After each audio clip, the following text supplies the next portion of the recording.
bit later we'll see all the structures on our specimens. But before it, let's talk about the structure located above. It's called midbrain. Midbrain. We have the sagittal dissection. We can see this one.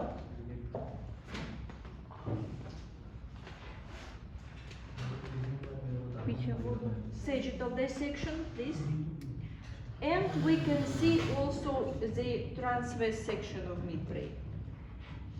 Well, on the sagittal dissection, the midbrain located above the pons, you see it here.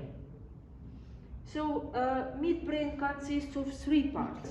The first is the tectum, it's like roof, upper part.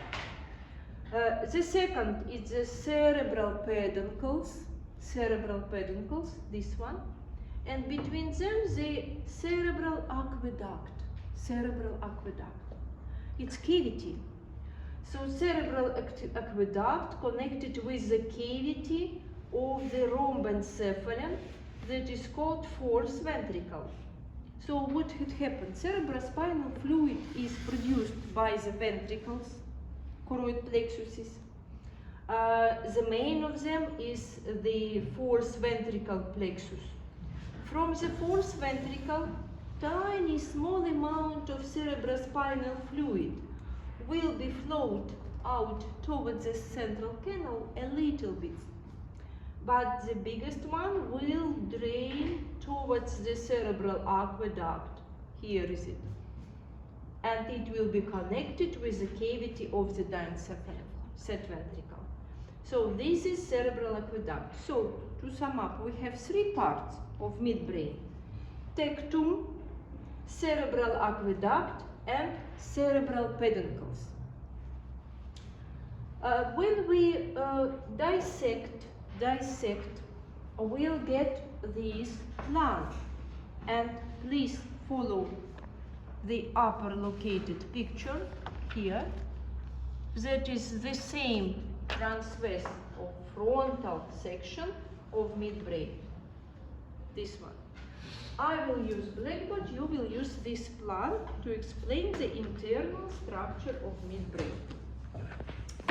Well, we have to divide it, first of all, into three parts.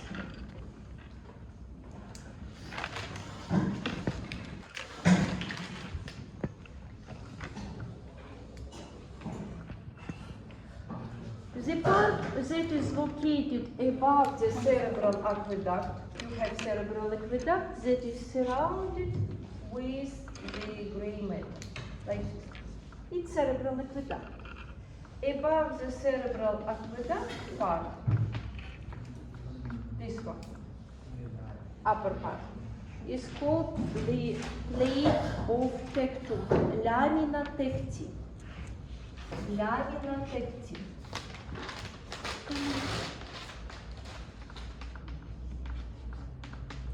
It's like plate of the tectum. What is in it? This part is represented with collicles. It's the superior aspect of view. The superior collicles, they are paired, and inferior collicles, they are paired too. The superior collicles are the subcortical centers of vision, and the inferior ones, subcortical centers of hearing. In these centers, the tectospinal tract and spinotectal tracts are located. At the level of the collicles, it depends upper or lower. You mention on your plan, yes, these tracts as a tectospinal tract or spinotectal. Tectospinal and spinotectal tracts. To understand what does it mean these tracts, we should understand the protective function of these gray matter nuclei. What does it mean? Hearing and the visual. Hearing stimuli and visual stimuli. For example, sudden flash of light. What will we do? We'll close our eyes, yes, or we'll cover our face with our hand. All these reflectory movements, reflexes, are involuntary and they are manifested by these nuclei. Or, for example, sudden noise, wardrobe falls. What had happened? We'll jump away, yes, we'll close our ears. It's also reflectory. Reflexes as a result of the sudden noise or sudden flash. Tactospinal, spinotactile tracts. And the centers of these protective reflexes for visual and the auditory stimuli are in the superior and inferior collicles. The next part of midbrain will be limited by this nucleus that is called substantia nigra. It means black substance. You can write that is substantia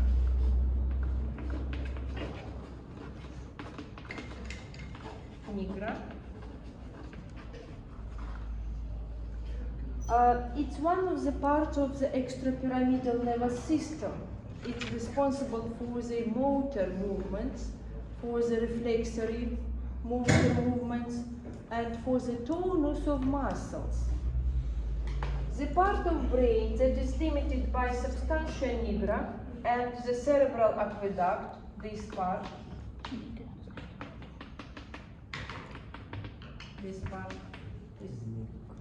it's called tegmentum. Tegmentum. This tegmentum. Tegmentum. Nigra. Nigra, yes. Substantia nigra. Tegmentum. What is here? First of all, in the gray matter that is below the cerebral aqueduct, there are nuclei of cranial nerves. You see this? Like this, yes? It's motor and vegetative. This nuclei belongs to the third cranial nerve, and when you, can I use it? Follow a little bit downwards, you can see number 3 and number 4. So these nuclei, the third and fourth cranial nerves, are projected in gray matter surrounding cerebral aqueduct. Here is it. So please write that these nuclei of the third cranial nerve, oculomotor, oculomotor nerve. And it has motor nuclei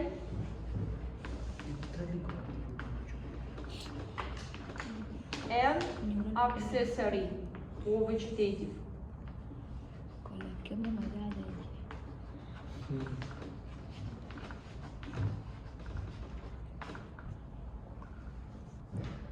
We get the section along the superior collicles, and along the superior collicles, this number 3 cranial nerve is projected. Whilst we did section crossing the inferior collicles, it will be the nuclei of the fourth cranial nerve, that is called trochlear nerve. So it depends. In this section, we have 3 nuclei which belong to the third cranial nerve. But if we would do it a little bit lower, we will get number 4. So therefore you can write them together. So number 3 is oculomotor nerve, or number 4 that is called trochlear nerve, trochlearis nerve. Number 4, trochlearis nerve.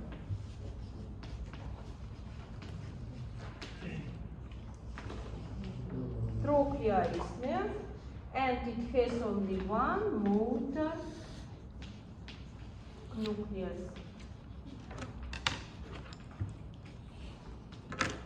It's only one motor nucleus.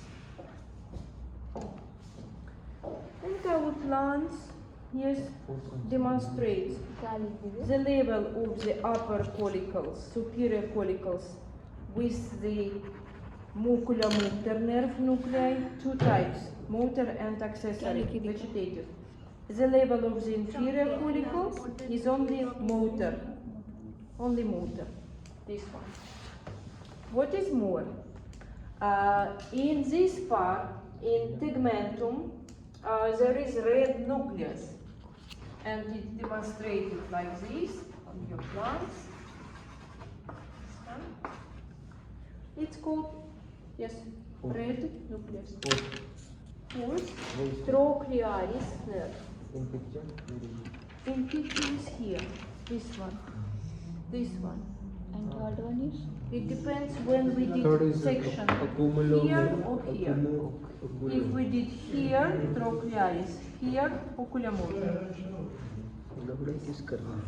Ma'am, the paired motor nuclei is oculomotor.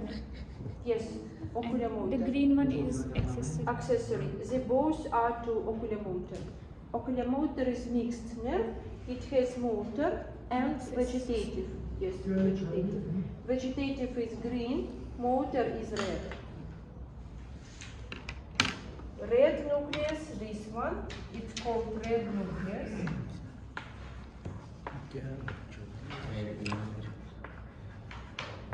ये दोनों ये जो green है Red nucleus. What does it mean? We remember rubra spinal tract. So the same as red, rubber, red and rubber are synonyms. So this nucleus, nucleus rubber or red nucleus, is a part of the extrapyramidal system too, the same as the substantia nigra. It's for the reflexes, motor reflexes, for the tonus of muscles. We have it here. The next, we'll take blue, and it's demonstrated on your plan like this. It's called medial lemniscus. Medial lemniscus. Medial lemniscus. Write the name, yes. Medial lemniscus.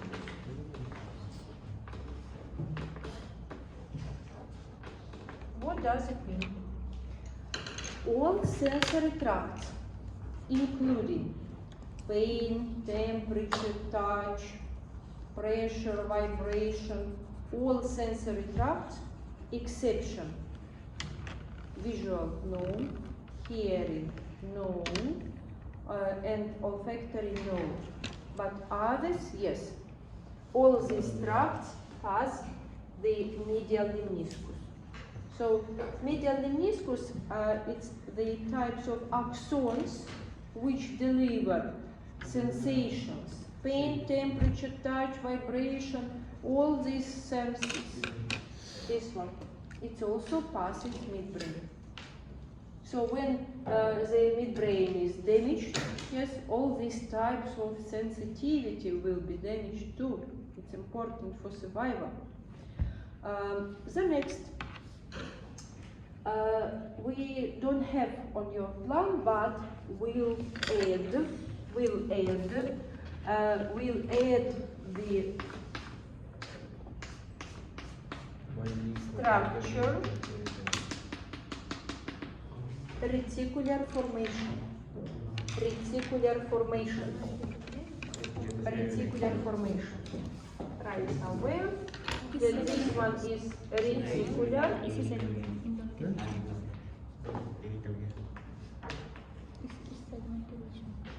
formation. हाँ वे इसके ऊपर है उसके नीचे Segment में. You see, reticular formation exists Segment. in medulla oblongata, in pons, and midbrain. Reticular formation consists of the activating, and descending part. The ascending, activating part, they provide the wakefulness for the structures of brain, alert. They are ready to deliver impulses, yes? Without reticular formation, yes, there are some reflexes, but the parts of brain are separated from each other. They don't play role of the conducting nervous impulses. So the reticular formation provides a certain level of alert, so ready, awake. Alert and filtration. Yes. Then also it filters impulses which are repeated. Because for what? Yes, to use the energetic resources to deliver impulses if they were delivered already. So to filter the repeated impulses, to avoid for some extent the overload, sensory overload. And also it suppresses the impulses which are not important for this moment of time. For example, you are before anatomical class, yes? You are repeating your notes, you are reading textbook. For example, it's extremely noisy, yes, very noisy, so, but you don't hear it because you are concentrated, yes, on your notes, you don't hear. Your reticular formation suppresses this noise, and for you it's not important at that moment of time, yes, because you're concentrated on the certain types of activities. So it's also reticular formation. And reticular formation responsible for the vegetative centers, coughing, sneezing, sleeping, so it's vegetative centers for some mood, type of mood, yes? And also for the tonus of muscles and the reflectory movements of the muscles with the descending part. So you see how it's important, reticular formation. And the structures which have reticular formation, what structures? The medulla oblongata, pons, midbrain, all of them are with reticular formation. They are included in the brain stem of brain. The next, also it's not demonstrated here, but we should show, doesn't matter what is the label, so something like this, doesn't matter, just to know that yes, it's here. It's called medial longitudinal fascicle. Medial longitudinal fascicle. So where to write? So we'll write somewhere here. So medial longitudinal fascicle. Sorry. So this one, medial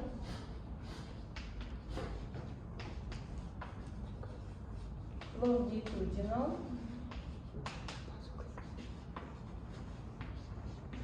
fascicle. What does it mean? This fascicle is the fibers between the cranial nerves motor nuclei.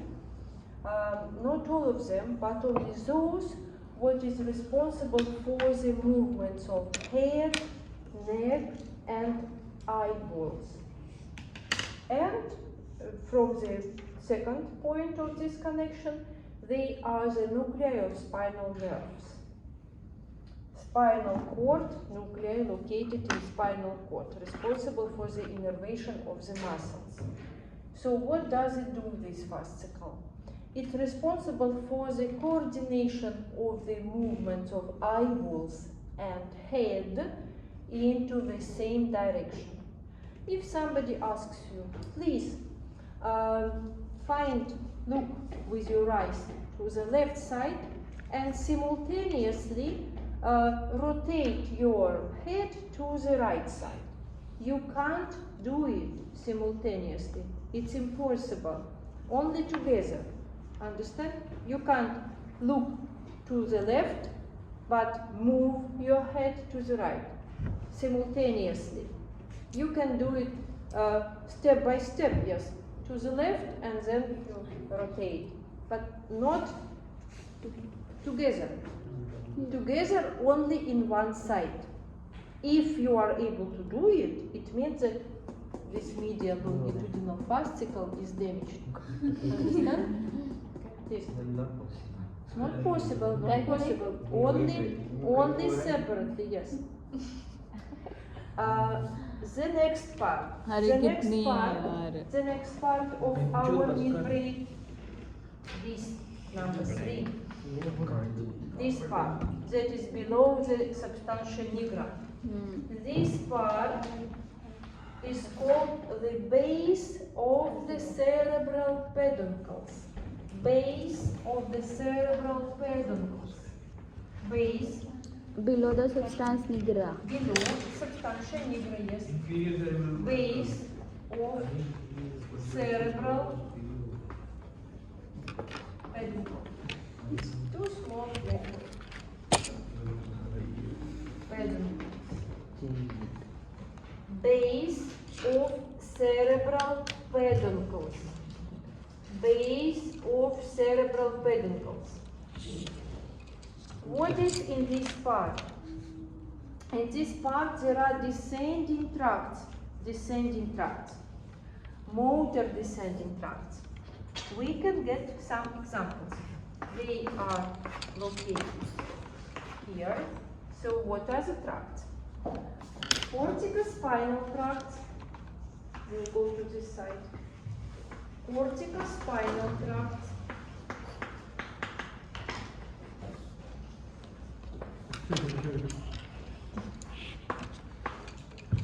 Corticonuclear tracts, they go to the nucleocranial nerves.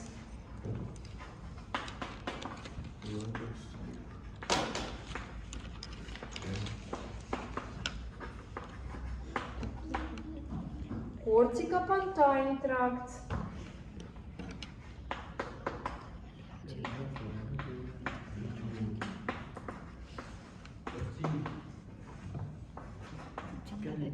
All these tracts located in the base of the cerebral peduncles. Descending motor tracts. Corticospinal, corticonuclear, corticopontine. All of them will be in the base of the cerebral peduncles. Understand it? Understand? So you see, so due to this scheme, we understand the role of midbrain, function of midbrain. Responsible for the protective reflexes for stimuli, visual and auditory stimuli. All sensory tracts through the medial lemniscus passes it. The extrapyramidal centers, red nucleus and substantia nigra located here. Cranial nerves number 3 and 4, they have their nuclei in it. Reticular formation, medial longitudinal fascicle here, and descending motor tracts. It's great meaning of this part of brain. It was theoretically. Now we'll go to specimen. Yes? These are descending tracts. Descending, yes. This one, all of them are descending. Now we'll go to our specimen. Chalo. If you have any questions, ask me.